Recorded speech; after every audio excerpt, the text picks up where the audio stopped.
All right, well, thank you everybody for coming. I'm really excited to have you all here to talk about Lego animation. So you all probably know that I just recently wrote a book called The Lego Animation Book. And I actually wrote it with another David. So I'm David Pickett, and he is David Pagano. We both wear glasses. We were both born in 1985, and we both love Lego animation. And you can see us here, as well as our little minifigure versions of us who pop out up throughout the whole book, giving you little hints and tips. Most people really know me now from my YouTube channel, Brick 101. I share a variety of videos on that channel, from stop motion animations, reviews of Lego sets, my own custom creations and tutorials, and just other fun Lego related content. So that's a little sampling of what you can see on Brick 101. Who here has seen Brick 101 before? Okay, so a lot of fans in the audience. That's always great. And yes, you can find Brick 101 online, brick101.com or youtube.com/brick101. So I started making Lego movies when I was about 8 years old. This is old family footage of me getting a Lego set for Christmas in approximately 1992 or 3. It's an old pirate set, you can see. So around that time, my family got a video camera. You can see because there's video of it. And it was an old school camera where you actually had to put a big tape inside of the camera and close it up. Some people in the audience may remember that kind of camera. And it was really rare back then for actually people to have video cameras. So I was really lucky to, from a young age, have access to that technology. Whereas today, it's really easy to get started because everyone's carrying cameras around with them pretty much all the time. But yeah, so basically I've been making Lego movies for over 20 years now. So when I first made one of my first animations back in 2003, you can see the quality wasn't very high, the characters are moving kind of slow, it takes way too long for them to walk across this bridge and finally have a little kiss. But you know, after practicing and sticking with Lego animation for over 15 years, this is an animation I just did this last week of Doctor Strange from the recent Lego or Marvel movie. So a pixel version of him kind of animating, so you can see it's much prettier and much smoother. And that's kind of one of the things I like to emphasize, is that when you make your first Lego animation, it might not look as good as the Lego movie or other Lego movies you see on YouTube, but if you stick with it, you can really grow as an animator and refine your skills over time. What is Lego animation? So one of the key techniques that's used in the type of Lego movies that I make is what's called stop motion animation. So this is the principle that's used in claymation films or stop motion animation. So did anyone see the movie Kubo and the Two Strings this summer? Okay, or Paranorman?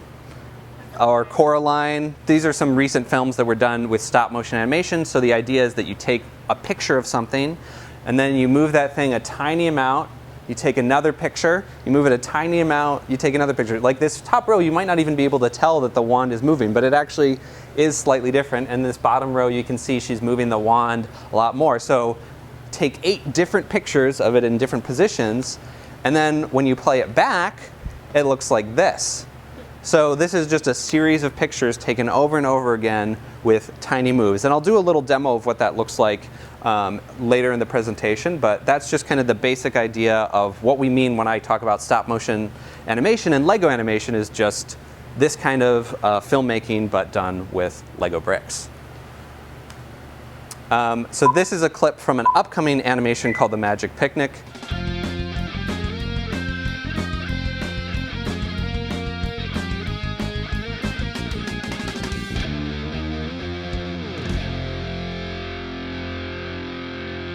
So that animation is currently in production, so you'll have to wait to see what happens next.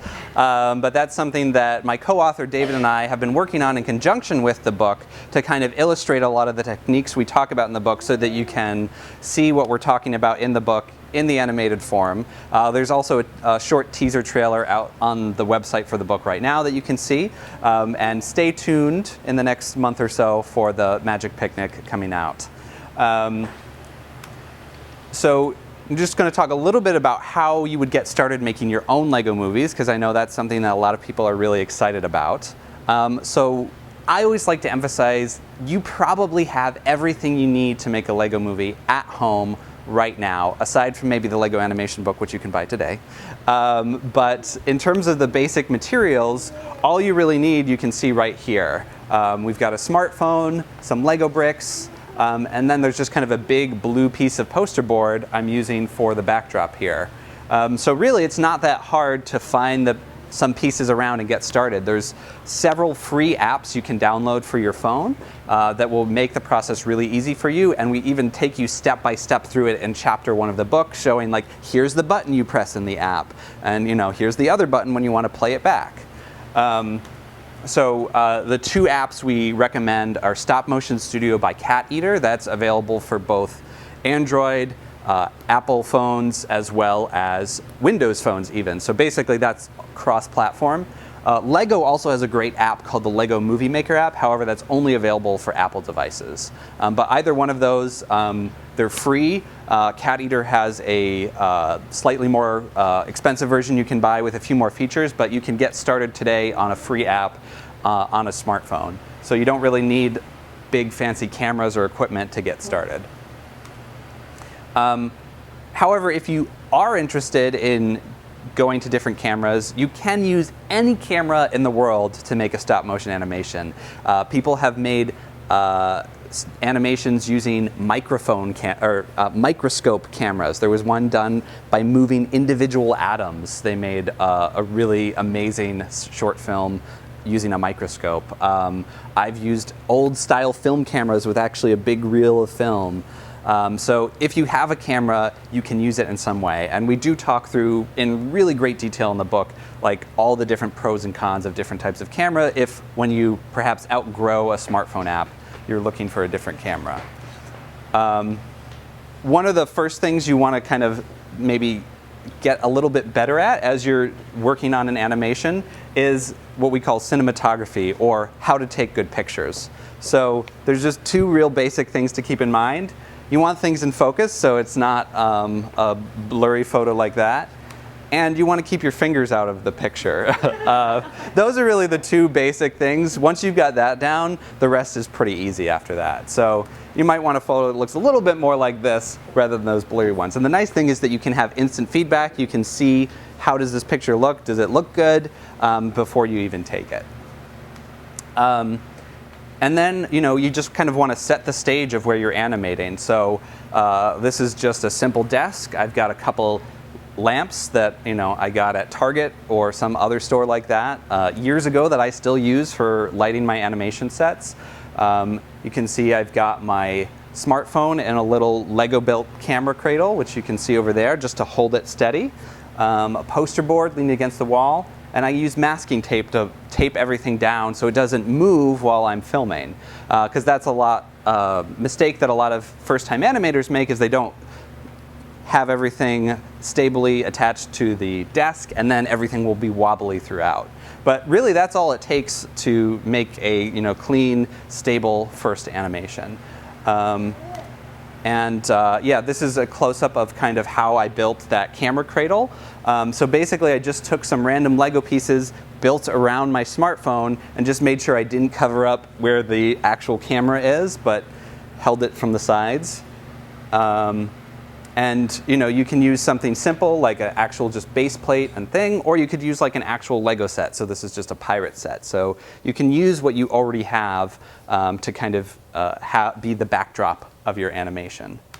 And then you animate. So I'm going to switch over now to a quick demo of Stop Motion Studio. Okay, so just a quick overview of the setup. I've got my smartphone running Stop Motion Studio.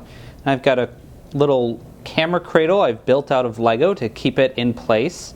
You can see I have a spot for the wire to come out on that side because I'm powering it up. That's attached to a Lego base plate, which is held to the table using masking tape. It's also connected to my set with a Lego piece, and the set is also connected with masking tape. That way, if I bump anything, it all kind of moves together if it moves at all. Except for my backdrop, which I forgot to connect using some tape. You definitely want to make sure your backdrop's not going to fall down like mine just did as you're filming. We'll just move it like that for right now. So now I'm going to create a new film in Stop Motion Studio, do a plus, then I'm going to hit the camera icon to switch over to taking pictures. So you can see up here on my screen we've got Anna and Matt, just like we have Anna and Matt over there. So the very first thing we're going to do, we're going to make sure we're in focus. On my camera, you can do that by kind of tapping. So you can make sure it's in focus by tapping on the characters. That should have Stop Motion Studio refocus the camera on wherever you tap, as opposed to like if I tap on the background. See, they're kind of fuzzy now. Foreground. So tap on your main subject. Then when you're ready, press the big red button to take your first picture. Now you want to move something a little bit, so I'm going to move Anna's arm to move the wand up a little bit. If you want to see exactly how much you're moving, it has this nice slider feature over here that allows you to adjust the onion skinning. So you can see there's a transparent overlay of the frame. Hard to see it exactly. So there's a transparent overlay of the frame that you can adjust so you can see exactly how much you've moved it from frame to frame. Take another picture. And then you're just going to keep doing that. Just move your character a little bit, take a picture, move your character a little bit, take another picture, move your character a little bit, take another picture. We'll do just a couple more here. Move your character a little bit, take a picture. Now I'm going to navigate back to the main menu, so I'm going to use this button over there, and there's a little triangle down here you can press to play through what you've animated.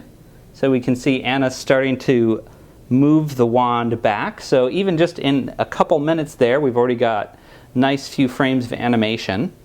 Now one of the key things that you want to figure out after you've started animating is what speed does it make sense to play back the pictures at. So this is one of the cool features in Stop Motion Studio. Is this gear here allows you to adjust the frames per second.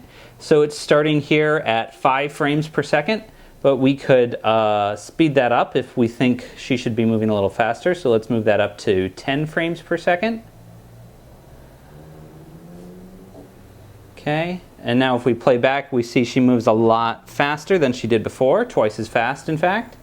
Or we could even slow it down, maybe down to 3 frames per second, and play that back.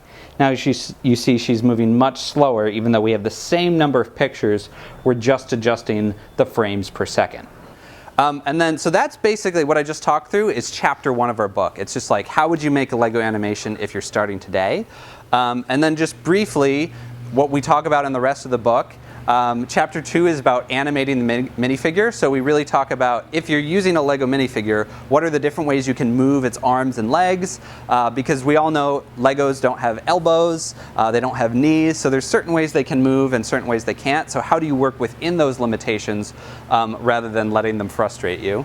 And I'm really proud of this blueprint design we did. In chapter 3, we talk about just basic principles of animation. So the things we talk about are just how do you make something look like it's really moving? And those would apply to hand-drawn animation, computer-generated, as well as stop motion. But just going through that all with a Lego lens. In chapter 4, we're talking about how do you build for brick filming. So, you know, when you're building a Lego set for fun to play with, you just want to have all the play features out in the open. But when you're building for a movie, you want to build it so it looks good on camera and doesn't fall apart while you're animating. So we talk about how do you build something stable. That's why my co-author is using a rubber hammer. It's rubber so it doesn't hurt the Lego, to make sure it's like solidly together. Which again is something that most people wouldn't think of doing with their Lego sets. In chapter 5, we talk about, okay, we talked about minifigures, but what if you want to use a different size character? You could go smaller and do a micro scale character like these little people down here, or something bigger like this Pagano puppet, which we actually have building instructions for in this chapter, all the way up to the ironically named little guy size, which is actually the largest size in the book. So these are almost human-sized Lego figures that my co-author has used in several of his animations. Chapter 6, we talk about all the different tools that you use to animate. So this is where we give all of our camera recommendations, talk about different lights to buy, and also just like all the little odds and ends that we use when animating. My favorite of these is the toothpick. So a toothpick is actually really helpful when you want to animate a minifigure's hand moving, because our human hands are gigantic in relation to a little hand. So if you put a toothpick in their hand and twist it a little bit, it's much easier to get in there and make their hands move side to side. Chapter 7, then we really talk about, okay, you want to make a movie. How do you go from having an idea to turning that into a film? So that's where we talk about brainstorming, writing a script, doing storyboards like this, where you draw out kind of what it looks like before you actually make the animation. Really that whole sort of creative side of filmmaking. Chapter 8, we talk about how to take good pictures, so how to put things in focus, how to do camera moves, set up your lights.